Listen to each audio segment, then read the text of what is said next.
Which makes it a one-sided affair, I feel, you know? I mean, maybe you're the quiet type. I hope we have magic tonight. I hope we create something wonderful. I mean, for many of us, it's our first time together, and that means it might be awkward. I understand this. And if that's the case, I want you to know that I'll look into your eyes, I'll see that I'm freaking you out, and I'll stop. I'll stop, and I'll flip you back over, and we'll go back to the simple stuff. Okay? I've been in America for a few months now, and I'm really just thrown by the place. It's not what I expected at all. Different from the brochures and the pamphlets. There's many assumptions I had about America before I came here, and I've come to learn that those were wrong. For one, I just assumed people spoke English here. It's far from it. It's not, you know what, it's not so much the language, so much as the pronunciation of words that throws me off. It's just what Americans have done with the language. You guys have just, wow, you've done something. You've put 22s on the English language. You've got rims that says, pimp my language. That's what you've gone with, you know? I don't understand. I was chatting to this woman downtown the other day. She came up to me and she wanted me to see something. I don't know what though. She was like, oh my God, look over there. I said, look over what? She's like, over there. Look at that her. And I said, her? She's like, no, her. Like, there's two of them? I understand nothing, even the small words, just the pronunciation, you know, small things that get you by. For instance, I pronounce the opposites of uncle as aunt. I say my aunt.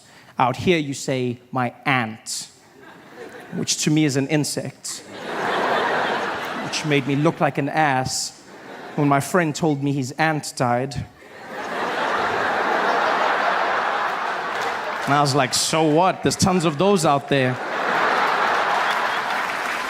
What a great way to end a friendship. I couldn't get help the other day when searching for a battery for my remote control, because that's what I say, battery, a small form of power. So in America, you say battery, which to me is a different form of power. Sponsored by Chris Brown.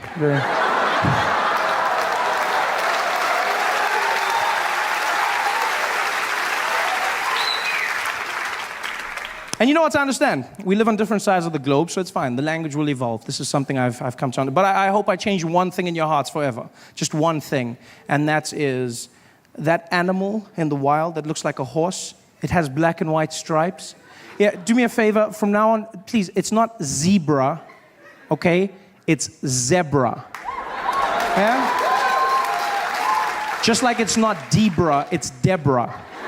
Same structure of word. Plus, you cannot name them because you do not have them.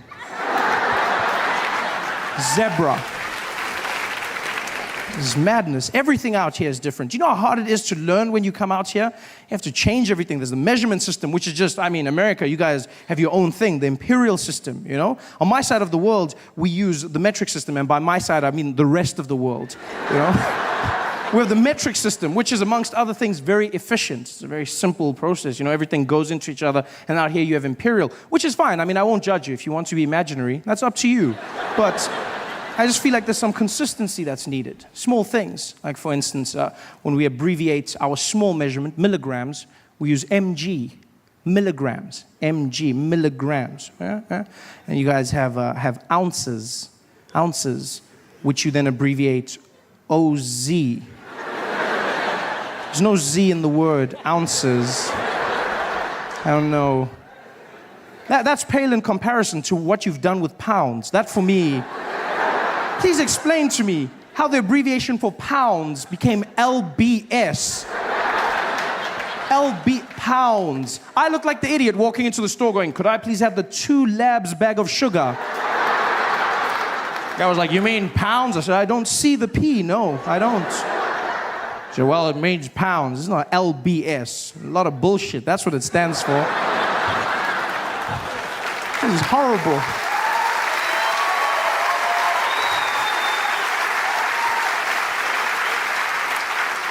In fact, it's crazy. You do realize the imperial system is so inefficient that even American drug dealers have switched over to metric. Even drug dealers got to the point where they said, we need some order, we're going with metric.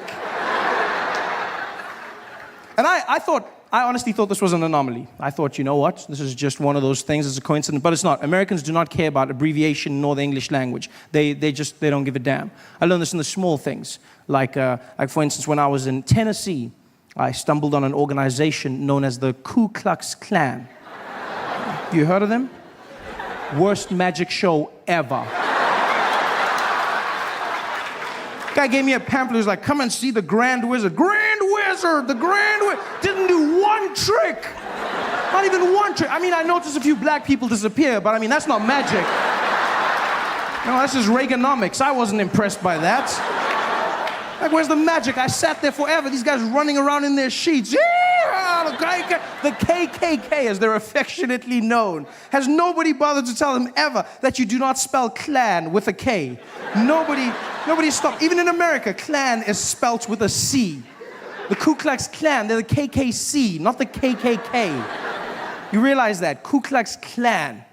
The C. In fact, the name is wrong. The whole thing, the Ku Klux parts of it. That's just horrible because they got that, as you know, from ancient Greece. It was Ku Klux Alphion, meaning a circle of brothers. And that's how they got their name. They call themselves a Greek circle of brothers, which is wrong for two reasons. One, if your sole purpose as an organization is to hate black people, don't you find it strange that you've now named yourself the Circle of Brothers?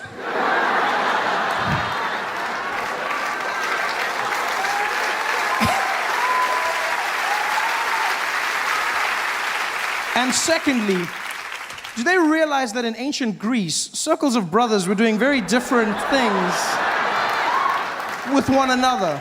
Very loving, yeah. If they were really a Greek circle, the sheets would be... Yeah. What's wrong with you? You want some coffee? I didn't even know what that meant. All I knew was one day I was going to go to New York City, and I too was going to almost get run over by a car. I had a dream and I set out. And you know what? It's a lot harder than it seems. You know, in the movies, they make it look simple. They make it look like you run out, the car almost hits you, you do that thing, you slam the hood and then move on. But it's not that easy. It's all about timing.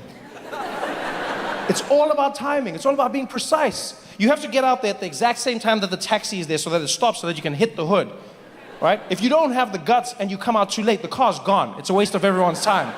You just look like a mad person now. You're just like, hey! I'm walking over here. If you come out at the exact time as the car, then you just get run over. That's just pointless. You know, it's like, hey, he was walking over here. What's wrong with you? The worst though is when you come out too early, because that's just awkward for everyone involved. Because you come out and then the car stops, but you can't reach the hood. It's just like, hey! Come here. No, come closer, please. I want to tell you a secret. Come here. No, I'm from Africa. I have a dream. Please come closer. I just want you. I'm walking over here. I love the city. Are you kidding me? New York. My dream was to come out here. As soon as I got here, I was like, this is it. There is an energy in the city that exists nowhere in the world. New York, New York. I love it, everything about it. You know what fascinates me about New York? Is how much people trust the traffic lights. I have never seen anything like it. You must remember, I come from an African country, and all over Africa we have traffic lights, but we don't use them. Right? It's less of a command and more of a suggestion. It's not stop, it's stop. It's almost like, it's almost like an African traveled the world, saw that other people had traffic lights, and then just brought them back, but didn't know what they were for. Like the guy was just like, guys, we need to get traffic lights, huh? And people were like, what for? It's for the intersection. It adds atmosphere. But no one actually knew what it was about. We don't care about the lights, and we don't trust the lights. But in New York, I've never seen it. People trust that light with their lives. I was walking through the streets one day. I was walking next to this man. I'll never forget this, right? He's standing there on the sidewalk, and the light changes in our favor. And I look to the side, and there's this truck that is barreling down the road. And I'm looking at the truck, and as soon as the light changes, the guy next to me, he just steps out into the road. And so instinctively, I stuck my hand out to protect him. I was like, yo, dude, there's a truck. And he was like, it's okay, we've got the light.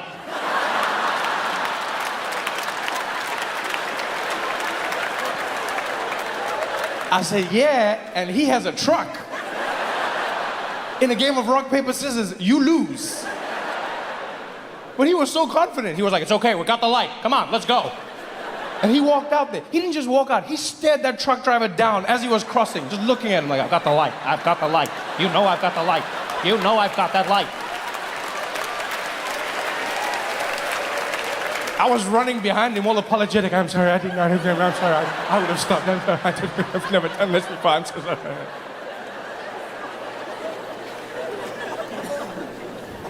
I walked with that man for 12 blocks.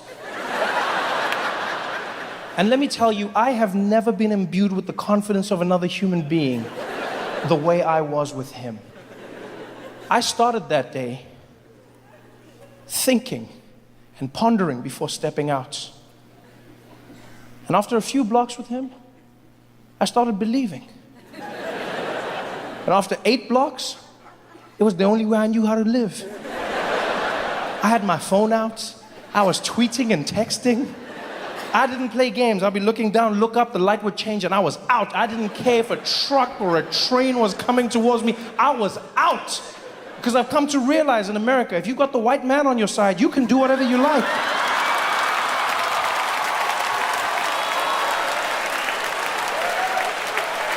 You just roll. What an exciting time it's been. I couldn't have chosen a better time to come and live in the United States. Huh? What an exciting time. I'm surprised that with everything that's happened, it hasn't all burned down.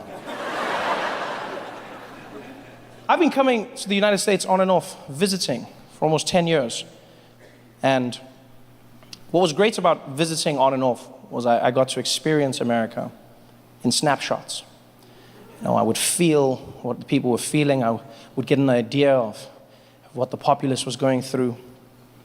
And I'll never forget how every time I came to America, one of the biggest things I noticed was how Black Americans were having a tough time. I remember the first time I came out, I was staying on the West Coast, and I met a young African-American man in Compton. And we were hanging out at a comedy club, and this guy, he looked over at me and he's like, hey, yo, Trevor. He's like, you the dude from Africa, man? I said, yeah, I'm one of them, yeah. He's like, yo, man, I can't front, B. It's an honor to meet you, man. It's an honor to meet you, man. Yo, man, I always wanted to meet a dude from Africa. You an OG, man. You an OG. I was like, thank you. He's like, yeah, man, you know how hard it is out here for a black man? Dude, I can't front, man. You can't get no jobs, man. The cops be on your ass all the time, man. Yo, I finna go to Africa myself, man. Yo, I'm gonna go to Africa with you, man. I'm going with you, B. And I was like, yeah, if you buy the ticket, we can roll. I mean, let's go. And I connected with him today. I felt something. Fast forward a few years later. I remember I met a beautiful black woman down south. I was doing shows in Birmingham, Alabama. And this woman came up to me after the show, and she connected with me instantly. She was like, Trevor, baby, can I just tell you right now, I ain't never met a stranger I felt so connected to. When you talk about Africa, when you say those things, I'm like, oh man, oh Lord, I wish I could go with you. Tell me all about the motherland, baby. I want to go to a place I can call my own. I want to go to a place where people don't look at me like I don't belong. Tell me all about Africa, baby. Tell me all about it. And I could feel what she was saying. And I knew that people weren't having a good time. And then you fast forward to 2016. And I'll never forget that moment when Donald Trump